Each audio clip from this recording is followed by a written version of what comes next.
this is my non-spoiler / spoiler review of Gunn Superman. Now, my non-spoiler review is this. I believe the new Superman film by James Gunn will be a hit with kids and families today. It's a great way to introduce a new generation to Superman, much like Christopher Reeves' portrayal captivated many of us when we were young.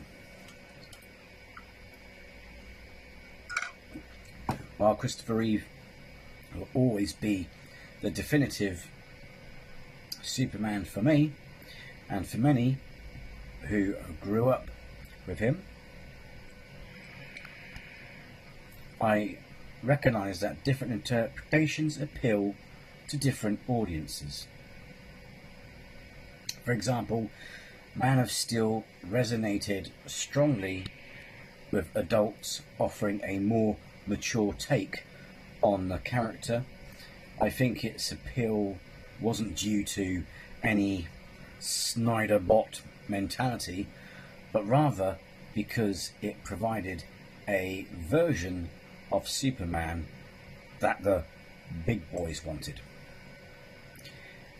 People complained Man of Steel was too dark, and then Joss Whedon went okay and made him brighter and lighter in the Justice League, but then people didn't like that.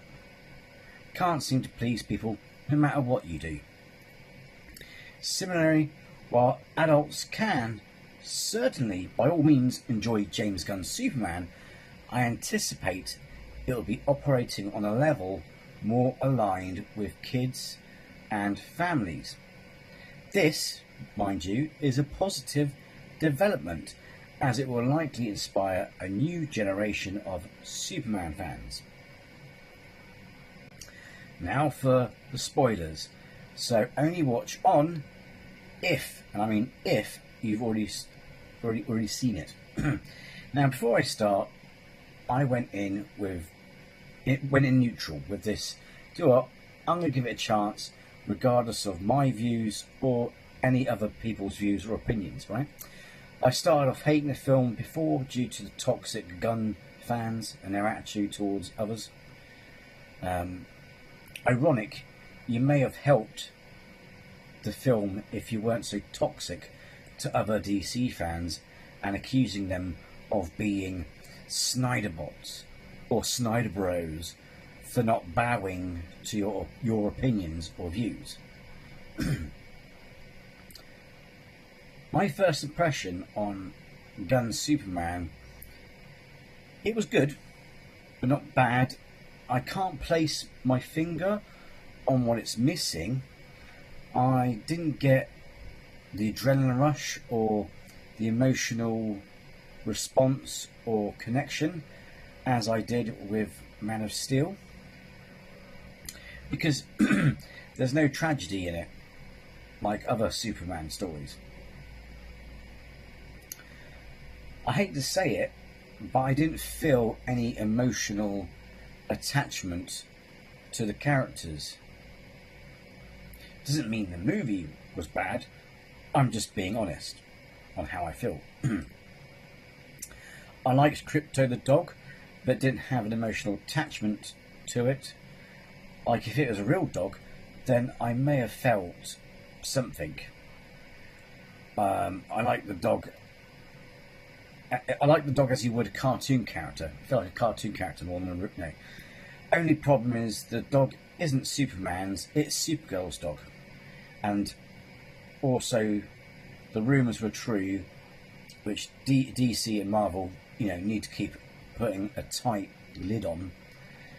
The kids will absolutely love it. But that's the problem. You don't want rumours to be true. It takes the element of surprise out of it. And also, I think they kind of overuse the dog at wrong times and that. Anyway, the monkeys on typewriters were true, kind of pointless, as yes, it came from a comic, but the comic was out of date. With online bots these days, Lex could have just created a software program or algorithm that created it online. Did it, ran for it, do it all for him, run it for him. Yeah, it does do a good job reflecting how the core of social media works, and how it even can affect people's reputations, and how easy it is for social media to change people's opinion of someone, even great like Superman. So interesting. Lois and Clark were great together. I do think this film, with its story, would have been better for Lois to find out that Clark is Superman instead of knowing before film. It would be like a extra punch to it. They gave more investigating skills or credit to Jimmy Olsen than Lois, which is a shame. I know they wanted to do more justice to Jimmy, but Lois needed to do more of the investigating. Margot Kidder and Amy Adams showed that side better. It was what gave Lois her character, and always landed her in trouble. But that was her charm, and then at the last minute, Superman will save her. Ultraman definitely ripped off from the boys. The way he was dressed like Black Noir, and the fact that he was a clone.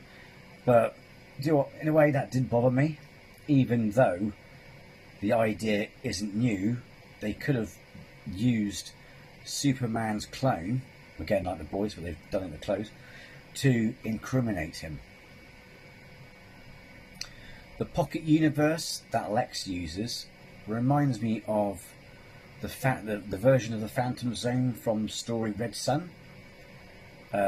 Lex uses this to prison his enemies and even his ex-girlfriends, which seems goofy but quite fitting for a psychotic narcissist. Would be cool in future if this turned out to be the Phantom Zone, and that in Lex's tampering is what frees some bad guy, some Kryptonian villain, maybe Zod or Doomsday, or However, the irony is, if Jor-El is a conqueror in this, then either Zod is a good guy or Jor-El's lieutenant. I also think that compared to Lex's actual plan in the film to destroy Superman, it could have been a lot more easier if you just used Ultraman. Like I said, to use Ultraman to frame Superman in order to sway public opinion against him, because that way it'd be an easier and more or less convoluted way of doing it. The way Ultraman was controlled by Luthor was a bit rubbish, being that it's Lex Luthor, who's supposed to be a genius. This Lex just walked around a room barking orders instead of doing things himself, or say via a VR headset or some sort of control. He was shouting out movement patterns or commands to his lackeys, who are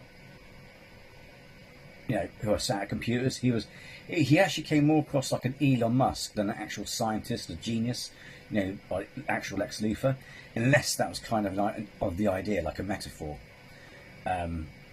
Superman could have been a little more stoic, like in The Man of Steel. He believes in, saving all life, but doesn't put his foot down enough to make that believable. Cavill Superman had that. Gun Superman needed to say in a more of a serious, assertive tone. You know, for example, you need to stop.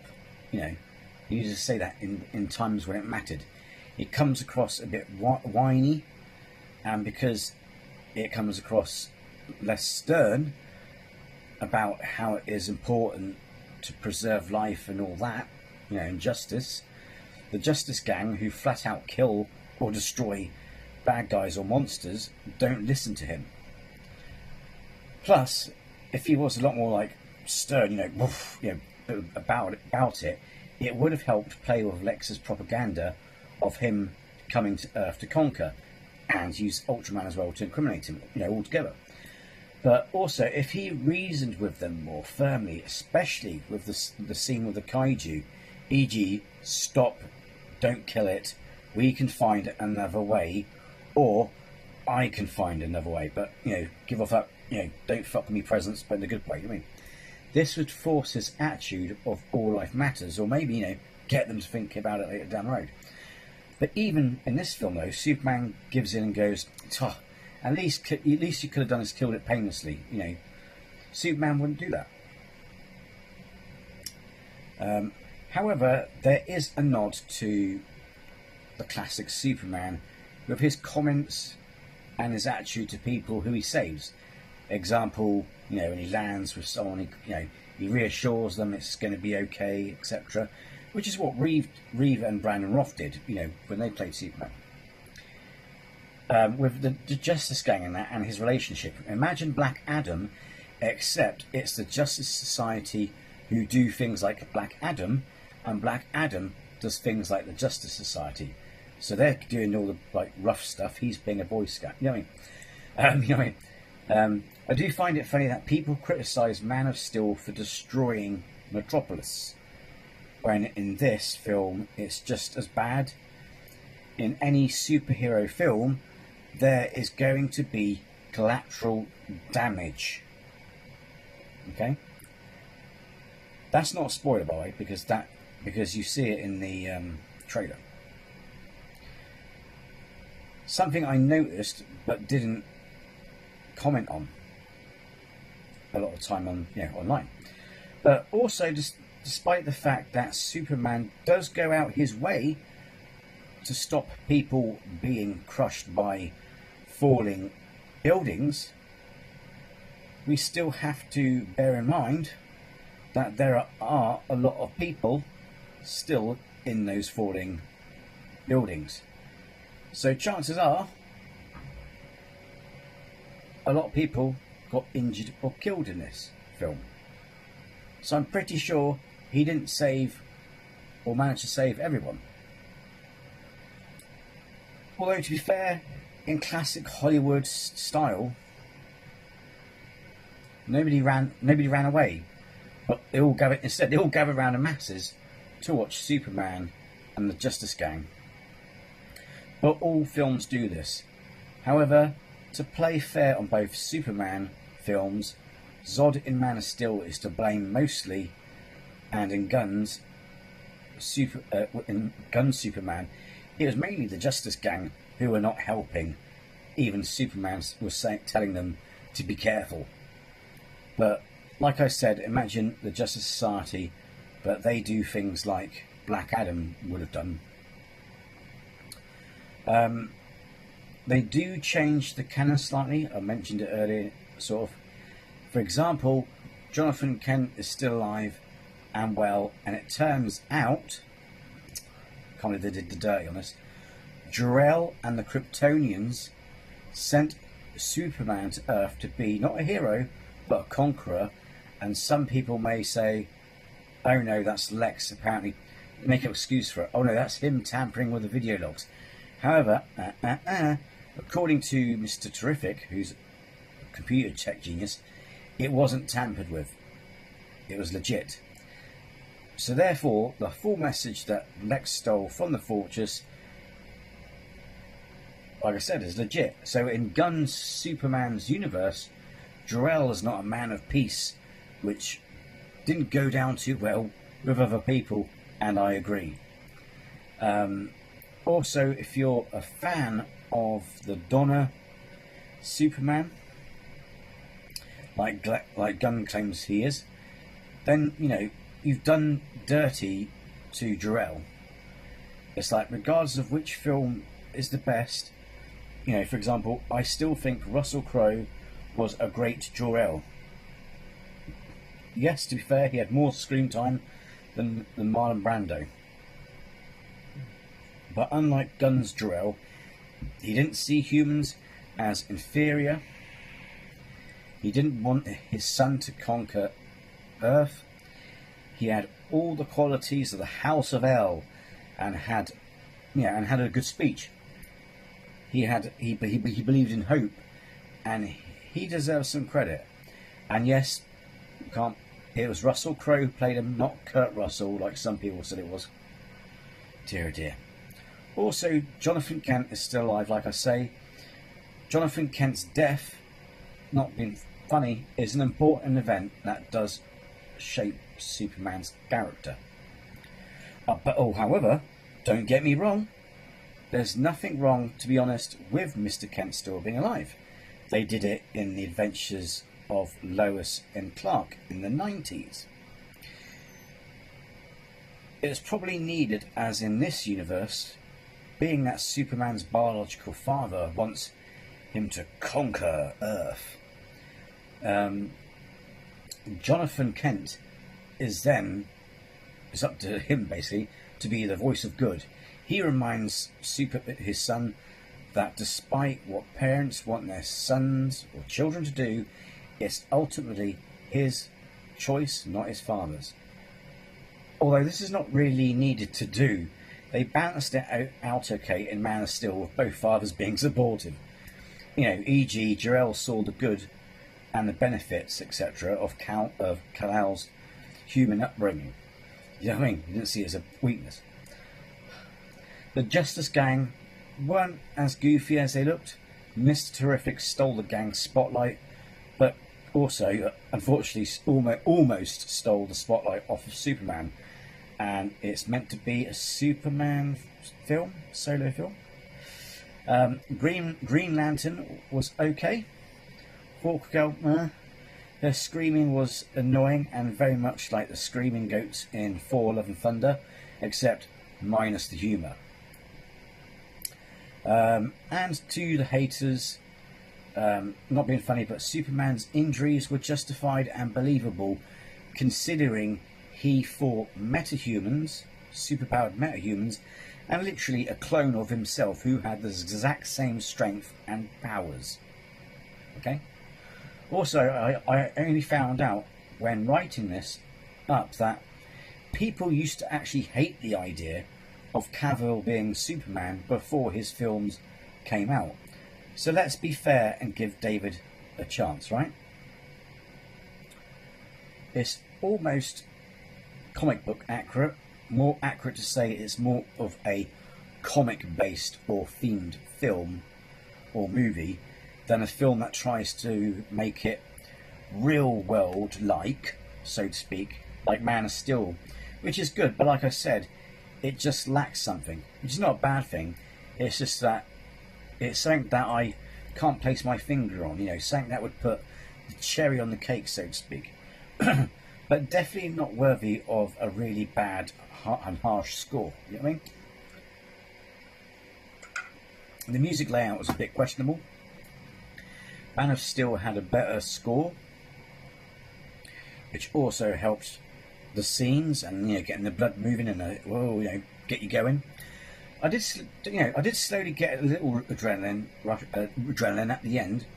The humour was light and okay, not as funny as Guardians and badly placed. But yeah, it's an okay film. Just felt it was lacking something. It was good, but didn't live up to all the hype. You know, the hype. Supergirl cameos at the end as a drunk brat, albeit she'll probably get a rude awakening, or hopefully she'll grow up in her own journey when her own solo film comes out. We hope.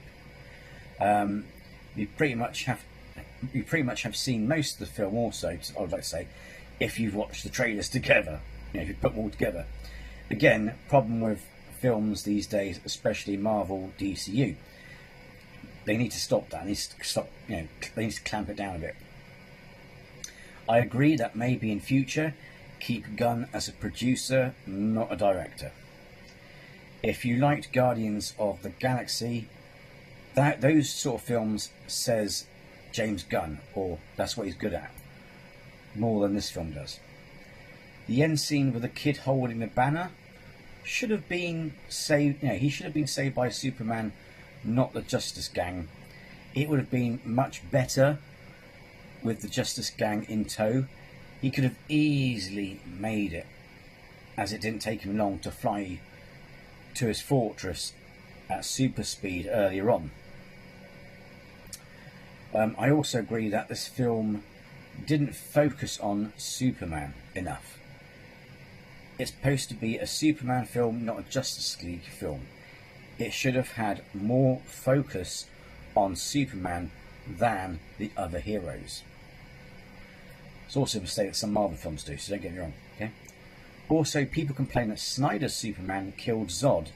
Yet, hello, this film, which is being worshipped, and in a lot of cases blindly or weirdly, Hawk Girl kills someone, and David's Superman kills Ultraman by throwing him into a black hole. Everyone who's gone back and looked at it gone, yeah, he does, sorry, he does, he kills him. So please stop with this comparing nonsense, yeah? Stop doing it, okay? I'm not sure if there's more I can cover until maybe a second or so viewing.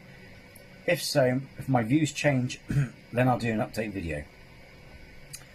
Also, I agree, like I said earlier, Gunn should be in charge of the whole project, but not the director. Also, no one who likes Man of Steel is a Snyder bro. Whether some of you accept it or not, people did, when these films were out, did love them because Snyder is a good director, although not always. And Cavill was a great Superman, beloved by everyone. And he didn't let you down, the film company did. And could have been kept on as Superman. But I can understand the direction Gunn wants to go in. But I really do want this to work, because I want a DC universe. I'm literally sick of the constant start, stop, and the bloody reboot. So, with all that said, okay, so my overall, I rank it 7 out of 10. I was going to rank it 6 to 7, but I do like it. Some of it's, starting to grow on me a bit. There's a lot of nuances of bits I like, and I do like David Superman. It just needed a better script and director. Again, it's not really actors, it's people in charge. My ranking of Superman: Christopher Reeves, always. Tom Welling, Henry Cavill, Brandon Routh, Tyler Hoechlin, David Cornsweet. It's his first film, so not being funny, he may climb the charts. It's all to do with being longest on screen. So my Jarrell ranking would be Russell Crowe, Marlon Brando, and Terence Stamp. Although Terence Stamp probably beats Marlon Brando for that. My ranking of Superman films. I did actually change this when I wrote it. So, Superman the movie, Man of Steel, Superman 2, Superman Returns, Superman Legacy, James Gunn Superman basically, and Superman 3, Superman 4. Let me know what you think about the film. Did you enjoy it? Like I said, it's good because it will introduce kids to Superman in a modern age. It'll also make them, maybe watch. But also, I recommend making them watch Christopher Reeve Superman also, and because a lot of Cavill fans have found that when they love Cavill, but when they went to Reeve, they then decided that Reeve was the best. But he will be, and always, So thank you for watching. Take care and be well.